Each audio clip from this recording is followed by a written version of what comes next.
Hello and welcome to Secrets Mystery Manor. I'm your host, Psychic Zelda Kelly.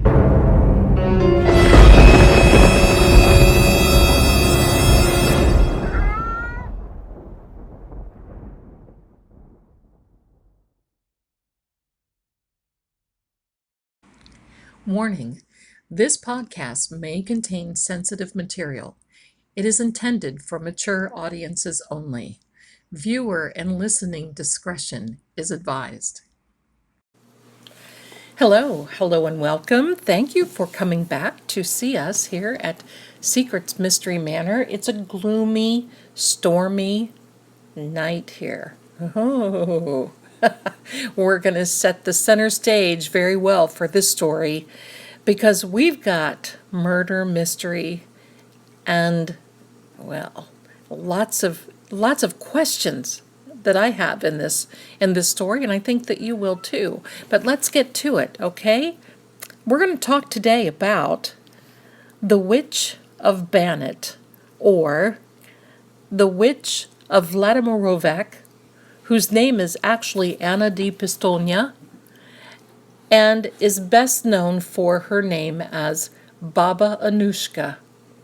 Well, Baba Anujka was from the village of Vladimirovac, and that is in Yugoslavia, which is now modern Serbia.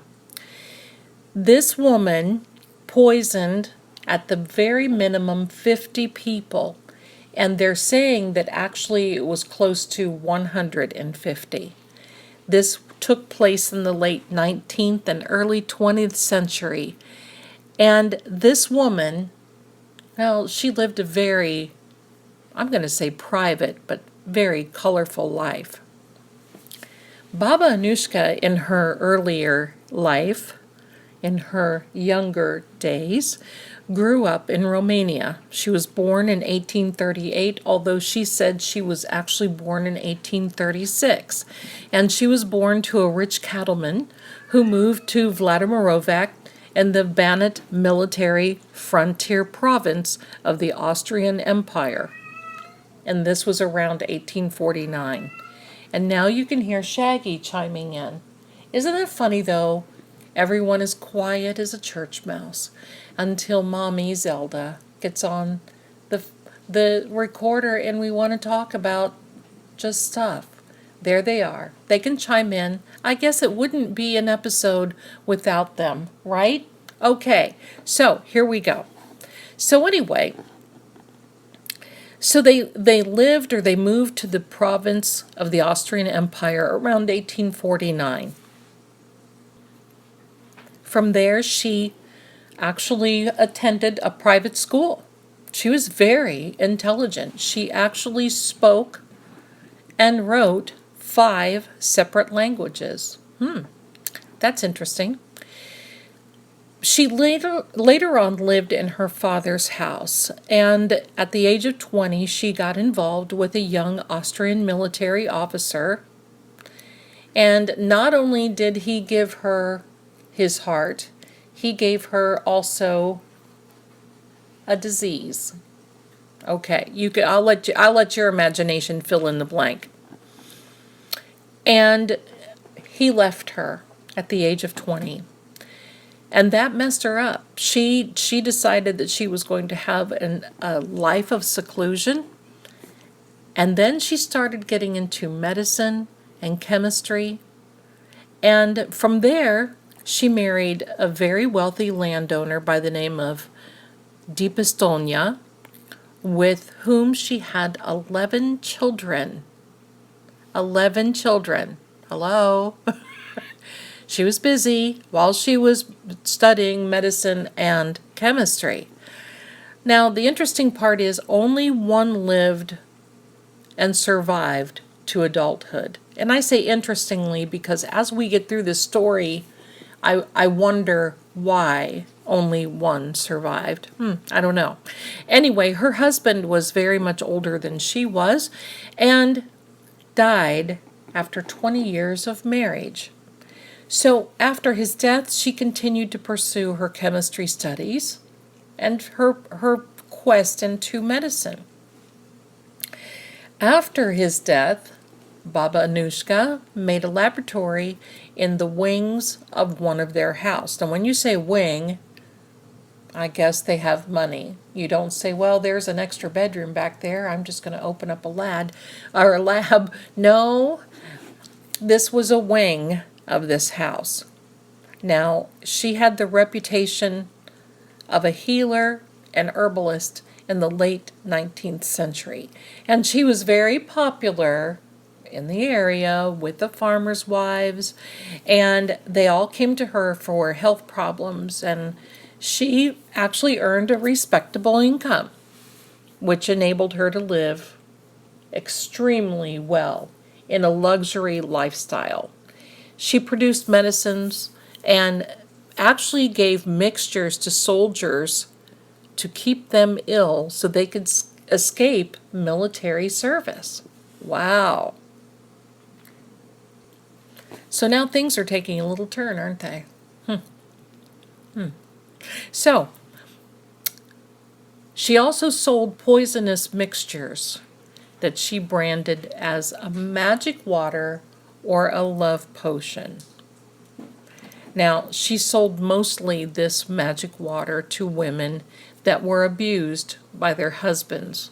And she would give them the concoction, and then usually they would die within 8 days later. The one thing that was not known at that particular time, and Baba Anushka didn't tell the wives of these victims, I'm going to say, is that the love potions and the magic waters contained very small amounts of arsenic and certain plant toxins, and they were very difficult to detect at that time. So when she was told that there was a marriage problem or a marital issue, Baba Anushka would ask her client, and this is quote, "How heavy is the problem?" Which actually meant, how much does your husband weigh? Or how big or small is your husband? Because she was actually measuring the body mass of these victims so she could chemically produce a poison that would take care of the problem. She calculated the dose that was needed. So Baba Anushka's victims were usually, well, they were fit, young, healthy men. And that was the start. That was the beginning of this lifestyle from when she was about 30 years old on. Now, the one interesting thing in the 1920s, she actually had her own sales agent. Here we go, agent. And this woman's name was Lubinia Milankov. And she had a job to find clients and take them to Baba Anushka's house. And Baba Anushka would make them a magic water. And the price of this, now get this, is between 2,000 and 10,000 Serbian dinars. Now, back then, the exchange rate was for every dinar, $1 was equal to $1 to $1, so it took 56.4 dinars to make $1. So I'll let you do the math there. She was bringing in a pretty good chunk of change. Back then, in the 1920s, that was pretty good money. So she sold this magic water to Stana Mamarov in January of 1924 for 2,300 dinars. Now, she was a previous client, and Baba Anushka actually gave her herbal medicines on other occasions to take care of other ailments that she had, and so on and so forth. And so Stana gave this mixture to her husband, and he actually fell ill very, very shortly after, and he died a few days later. So shortly after this, Stana married another man from the same village who was actually the rich uncle of her second husband, who died under the same similar circumstances within a few months. Now, okay, the police questioned Stanya, and then she incriminated Baba Anushka. So then, coming forward, Baba Anushka sold her magic love potion water, her laced water, in December of 1926 to Sima Mamarov and his wife, Sophia, who intended to kill Simon's 70-year-old father. So Sima Mamarov and his wife Sophia got this magic water to kill Sima's 70-year-old father, Niccolo Mamarov. Their motive involved a family quarrel, and you know what happens in family quarrels. There's always money involved, and that's what it was. Now, the Sima's claim was that Nicola was very abusive, and he was an alcoholic, and he was very harsh with his children and grandchildren. And Sophia heard, the wife, Sophia, heard about Baba Anushka from other women, and especially one woman whose name I cannot pronounce, but just take my word for it. And they contacted Baba Anushka, Baba Anushka, who sold them the magic water for 5,000 dinars. Sophia gave it to the 16-year-old granddaughter and ordered her to give this to Nicola, the grandfather, who was 70 years old, and he drank it. Nicola drank the potion, and he actually died 15 days later. So now Baba Anushka is starting to get, well, she's starting to get a little famous in this village. And then the women are starting to take advantage of going to her and asking her for these potions. This is getting pretty dark, because I guess one or two times you might get away with it, but when you get up to the 50 mark and then to 150 mark, well, you're going to start raising an eyebrow. All right. So Baba Anushka was actually accused and arrested of this thing of making magic waters in June of 1914. But she was acquitted because they could not find any evidence. And before we get into some interesting parts, we're going to take this break and have a beautiful special word from our sponsor, Psychic Secrets, and we'll be right back. Stay tuned. The rest is yet to come. Hi everyone, this is your friend Zelda Kelly, and I would like to take a minute to invite you to stop over to Psychic Secrets. That's www.psychicsecrets.com. There you can find an advisor that can help you with advice, direction, and guidance that you need. And also you can read our blog, which has a lot of really, really good little articles and information, and can actually answer some questions for you. You can find us here on this same site, this Secrets Mystery Manor. We are there. So you're there already if you found us. But we also have another section, which is the Secrets Laws of Attraction. We have some wonderful videos up, and we would love to have you stop by and take a look at that. Now, I want you to know that Secrets really is here for helping the person. We have qualified, experienced advisors on call 24/7. We have the ability to chat. We have the ability to take a call, and actually even a video call if you feel so inclined. So stop on by to psychicsecrets.com. That's www.psychicsecrets, that's two S's in the middle now, psychicsecrets.com, and take advantage of our first-time offer. For those of you who have never called before, first-time customer, we have an offering of 30 minutes for $30. You know, we can get a lot accomplished in 30 minutes. I'm so glad that you stopped by today to listen to Secrets Mystery Manor. And I hope you take the invitation to come on over and check out our advisors. We're here for you. So thank you so much. And hopefully I'll see you soon and you'll see me on there. I'm extension 11. So back to our podcast. Bye for now.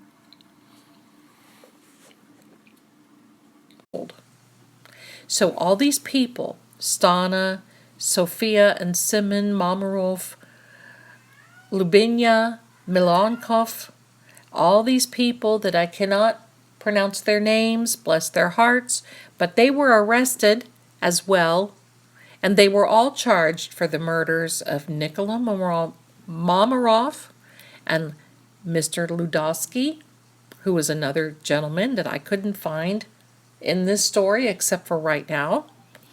And the authorities then exhumed their bodies of all the victims that they knew of, and autopsies were performed at the University of Belgrade.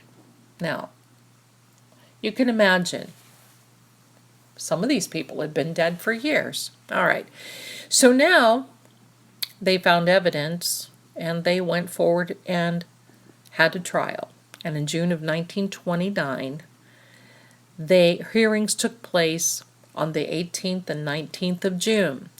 The trial actually continued until the 1st of July, when the results were available from the chemical tests, and this was from the samples of all the, well, they gathered examples from Baba Anujka's house, around her house, the plants that she had, all this evidence, and the wing of this house where she had her chemical laboratory. And the prosecutor and defense attorneys gave their closing arguments based on all the evidence. The prosecutor sought the death penalty for all the defendants, except for the 16-year-old granddaughter who gave that potion to the grandfather, Nikola. She was a minor and at the time of the murder, and so he just asked for a prison sentence for her. That's horrible. Okay, so Sophia and Sima Mamarov defended themselves at the trial, and they did not have an attorney, so they defended themselves. That would be something that I would not want to do, but they claimed they did not know that this magic water had poison in it, and that they claimed that they only believed it was just some type of water that had supernatural, I guess, she blessed it, right? She gave it some supernatural charge, and that the death was the result of Baba Anujka's supernatural powers. So I guess they're trying to say that she sent something that she sent something over there aside from the water. Yes, drink this water. That's not going to hurt you. And so Stana Mamarov, that was the wife of Sima Mamarov, claimed that she only wanted the magic water to heal her husband from the alcoholism, and that she was not aware that it would kill him. So during the trial, Baba Anujka constantly denied the charges, claiming that she never sold any magic water and that the whole case against her was fabricated by Milankov, who wanted to blame Baba Anujka for her own crimes. Actually, some of the other people defended themselves and claimed that they were still a child at the time of the murders, and this 16-year-old granddaughter said she wasn't aware that the water would kill her grandfather. But Sophia testified that the 16-year-old was well aware of the whole plot. There was a doctor involved who actually testified against these people that there were traces of arsenic found in the bodies of both victims. The verdict was delivered on 6th of July, 1929, where Baba Anujka was sentenced to 15 years in prison for the role of the accomplice of both murders. Stanya and Sofia Mamarov was sentenced to life in prison as the main perpetrators, and Sima Mamarov was sentenced to 15 years. And Lubinya Milenkov, now that, remember, that was her sales agent, was sentenced to 8 years. Some of these other people were acquitted. And the granddaughter, it looks like, was also acquitted. Now, they appealed. Now, the prosecutor and the defendants appealed to the verdict of the appellate court and said now that the trial took place on the 29th and 30th of November of 1929. The prosecutor, imagine this, demanded capital punishment for all the defendants. He wanted that death penalty, and he wasn't going to give up on it.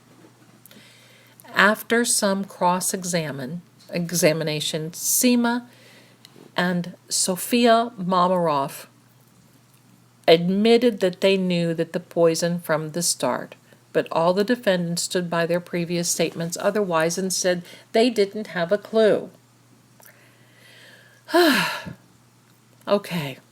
The verdict was delivered on the 30th of November in 1929, and Baba Anujka was resentenced to 15 years in prison, hard labor. Now, she was what, 91 at that time? How are you going to get in hard labor out of this older lady? But I suppose, right? I mean, look what she did. 150 people? Yikes. Well, so, I just have to sit here and think about it, don't you? I mean, this to me is just a bizarre case anyway, all right? And we'll get that out in a minute. But Stanya and Sofia Mamarov were resentenced to life in prison, and Sima Mamarov's sentence was increased from 15 years to life. Sometimes it's better just stop and walk away, do the time for the crime, and forget about it, right? They made things worse for themselves. Lubinya Milenkov's sentence was increased from 8 to 10 years, and actually 2 others were acquitted again. Baba Anujka was actually, now she had spent some years in prison, hard labor. She was released at the age of 98 because actually they really thought she was going to die in prison. She didn't. She was released at the age of 98 after 8 years in prison due to the old age law, I guess at that time in Serbia. She died 2 years later in her house in Vladimirovac at the age of 100 years old. So to this date, this makes her the oldest, I guess, serial killer in the world. The story of Baba Anujka, the oldest. They called her a witch at the time. I mean, why not, right? I mean, this just is bizarre. But back to the question of her 11 children. After knowing this story and knowing all about this is the mystery in the Mystery Manor to me. Why did her 11 children, no, 10 children, pass away and did not make that to adulthood? And what happened to the child that made it to adulthood? That child is never mentioned. No one really knows where this woman, where the family came from. The background is still extremely scarce, sketchy, and unreliable about her Baba Anujka's early life. But, you have to wonder, was there mental illness right from the start? Or was it after she met this 20-year-old military officer that broke her heart, and she just flipped. The switch just flipped. Sadly, too bad. Too bad. So there's the story of the Witch of Banat, or the Witch of Vladimirovac in Serbia, which was Yugoslavia at that time, now modern Serbia. I don't know, what do you think? What do you think of this story? It just kind of gives me the creeps a little bit, because you think even back then, this woman, she set out to hurt these people and has a sales agent go out and find this. So it looks to me that there was a problem not trusting men after that military officer broke her heart, and that happens, right? So just don't let that happen. Don't let that happen. That's just sad. So from then on, she went and did this to other men and has a sales agent, and then expects not to have any type of repercussion or ramification. Amazing. I would kind of like to know what hard labor she was doing at the ripe old age of 91 to 98 for 8 years, or 90 to whatever, 90 to 98 for 8 years. My goodness. That's an amazing story to me, and I thought I would bring it to you. It's not really scary, it's just kind of different. And that's what I want to bring these different mystery stories. What makes these people tick? What happened to her? But I thought it was very interesting, and I wanted to bring it to you. And now I would like to invite you over to my Facebook page, and that is the House of Psychic Zelda. And there we talk about stories like this. We talk about the paranormal, we talk about ghost stories, we talk about oddities in the world. Sometimes an alien or two might even pop up, you never know. But we would love to have you stop by, join. And not only that, the real exciting and fun part is that Psychic Secrets gives us specials during the week. So if you want to call in and talk to me, I'm extension 11, or we have other advisors that can really help you too. And this really helps out in case you have an urgent need and you want to talk about things. We're there for you. That's what it's all about. So stop on over to House of Psychic Zelda on Facebook and take advantage of those specials that we have coming through for Psychic Secrets. But in the meantime, I would love to hear what you have to say about this particular story. And I want to thank you so much for dropping by, and I wish you wellness, I wish you blessedness, and I wish you a brave heart. And you be well, and I'll talk to you very, very soon.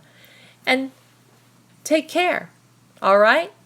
And don't be drinking any magic water out there. Bye for now. Until next time, thanks so much for listening. I just love this, don't you?